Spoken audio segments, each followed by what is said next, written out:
आज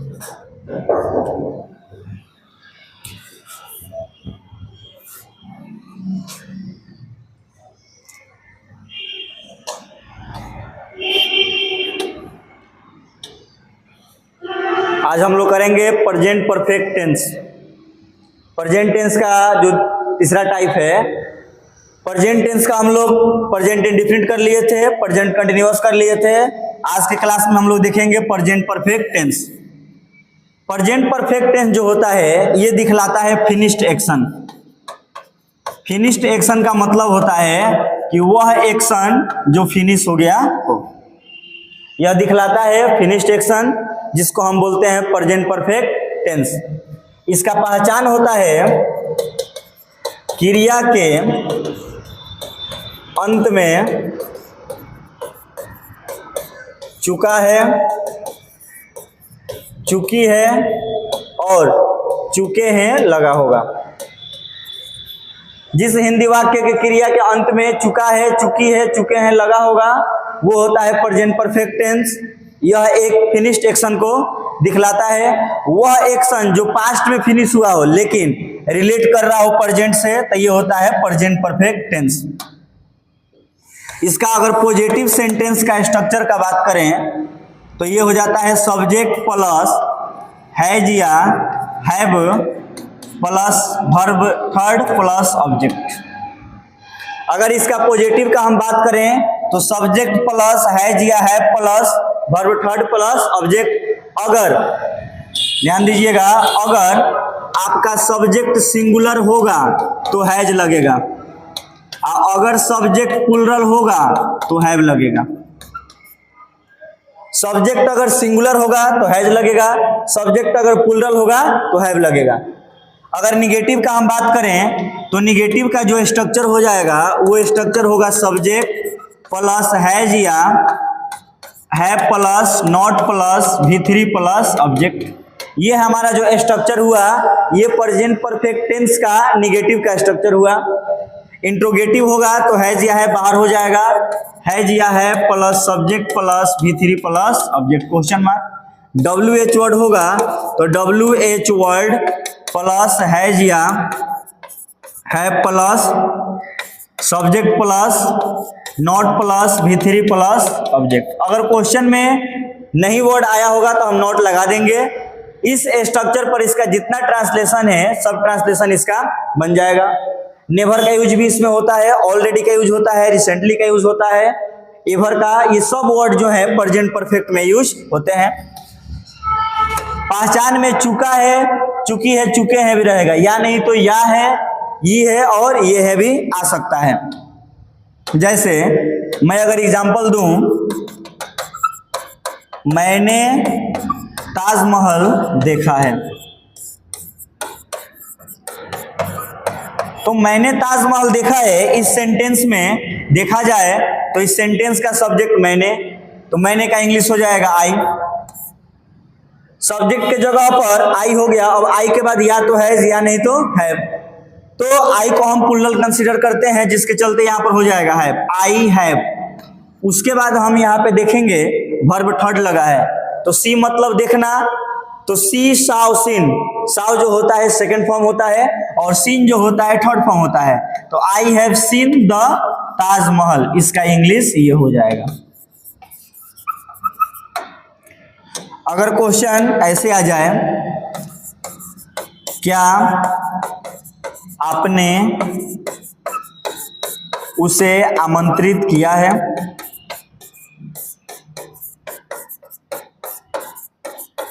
क्या आपने उसे आमंत्रित किया है? ये सेंटेंस जो है इंट्रोगेटिव का सेंटेंस है। क्या आपने उसे आमंत्रित किया है? तो आपने का इंग्लिश यू होगा, यू हमारा प्लूरल होता है, ये इंट्रोगेटिव सेंटेंस है, ये वाला स्ट्रक्चर लगेगा। क्या आपने उसे आमंत्रित किया है? तो सबसे पहले हैज या हैव में हैव आ गया। हैव के बाद यहाँ पे देखा जा सकता है कि सब्जेक्ट क्या है? सब्जेक्ट यू है, तो हैव यू। उसके बाद वर्ब का थर्ड फॉर्म आमंत्रित का इनवाइट, V3 क्या हो जाएगा? इनवाइटेड। और उसके बाद हिम। क्वेश्चन हमारा बन गया हैव यू इनवाइटेड हिम, क्या आपने उसे आमंत्रित किया है? Have you invited him, this is correct. अगला एग्जाम्पल जो है,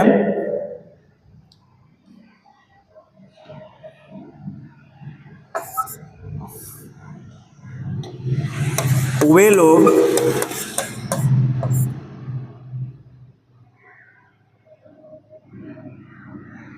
लोग कब क्रिकेट खेल चुके हैं। वे लोग कब क्रिकेट खेल चुके हैं।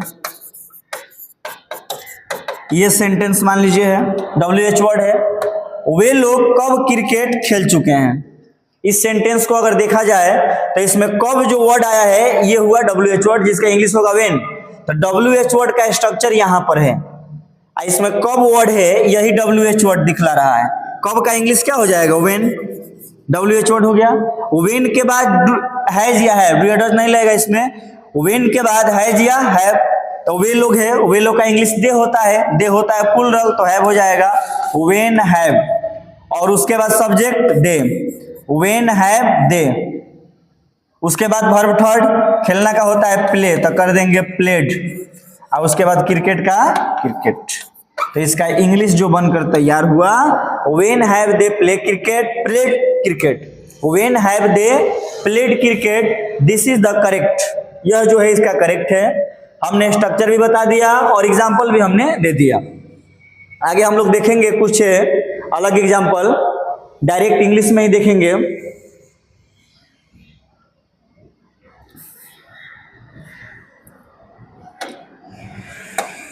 जैसे एक ट्रांसलेशन में बोलूं, मैंने उसे कभी नहीं देखा है, तो कभी नहीं का इंग्लिश होता है नेवर, तो नेवर का भी इस्तेमाल इसी में होता है। अब नेवर जो है ये हेल्पिंग वर्ब के बाद यूज होगा, तो मैंने उसे कभी नहीं देखा है तो हो जाएगा I have never seen him. I have never seen him. अब जब नेवर लग गया है तो इसमें नोट लगाने की कोई आवश्यकता नहीं है, क्योंकि नेवर जो है ये निगेटिव वर्ड है, इसका मतलब होता है कभी नहीं, तो इसमें नोट लगाने की आवश्यकता नहीं है। I have never seen him, मैंने उसे कभी नहीं देखा है। अगर मैं आपसे बोलूं उसने पहले ही अपना काम कर लिया है, तो हो जाएगा she has already done her work. तो ये जितने भी सेंटेंस है इसमें ऑलरेडी का इस्तेमाल, नेवर का, ये सब जो है आपका हेल्पिंग वर्ब के बाद होगा। जैसे मैं बोलूं वह अभी तक नहीं आई है, तो शी हैज नॉट कम, और लास्ट में वर्ड हो जाएगा येट। येट का भी इस्तेमाल इसी में होता है, she has not come yet, वह अभी तक नहीं आई है। तो ये जो हुआ ये सब हुआ प्रेजेंट परफेक्ट टेंस। अगर MCQ दे, क्वेश्चन एक MCQ देख लिया जाए, आई हैव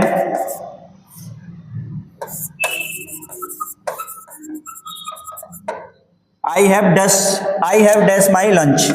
ऑप्शन दे रहा है हैज, दूसरा का दे देगा हैवेंट, तीसरा हैड, चौथा हैविंग। अब इसमें से पूछ रहा है कि इसका राइट आंसर कौन होगा। आई have dash my lunch, important question है ये। अब यहां पे हम देख रहे हैं कि आई जो हुआ सब्जेक्ट हुआ, हैव जो हुआ हेल्पिंग वर्ब हुआ, तो हेल्पिंग वर्ब है तो इसके बाद या तो नाउन आएगा या नहीं तो मेन वर्ब आएगा। तो नाउन तो इधर लंच आ ही गया है, तो इसमें से कोई नहीं। अब देखेंगे कि नाउन कहाँ है, और हैवेड कोई वर्ड नहीं होता है। हैव जब आ गया है तो हैज आएगा नहीं।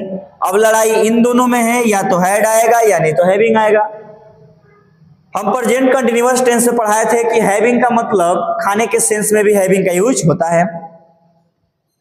जैसे कि मैं अपना लंच करता हूं तो आई हैव माई लंच ऐसे हो सकता है, लेकिन यहां पर हैव है तो हैव के बाद V3 होता है, तो हैविंग तो आएगा नहीं।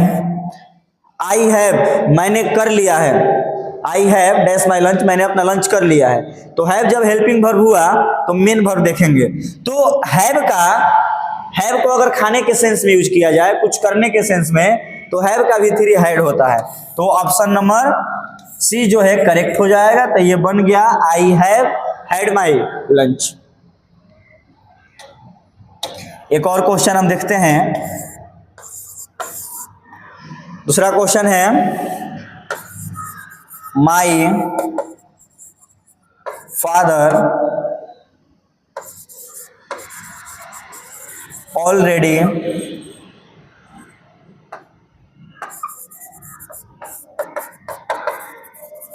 फ्रेंड्स। अब इसमें ऑप्शन दे दे, इनवाइट, दूसरा ऑप्शन इनवाइट्स,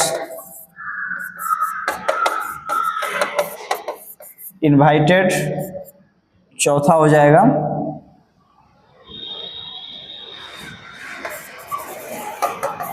इनवाइटिंग। और इसमें ऑप्शन थोड़ा मिस्टेक हुआ ऑप्शन में।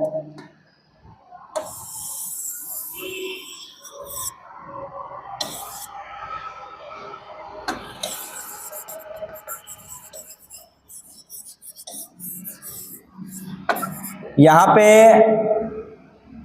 जो ऑप्शन है my father already, my father already, इसमें ये भी हटाना होगा।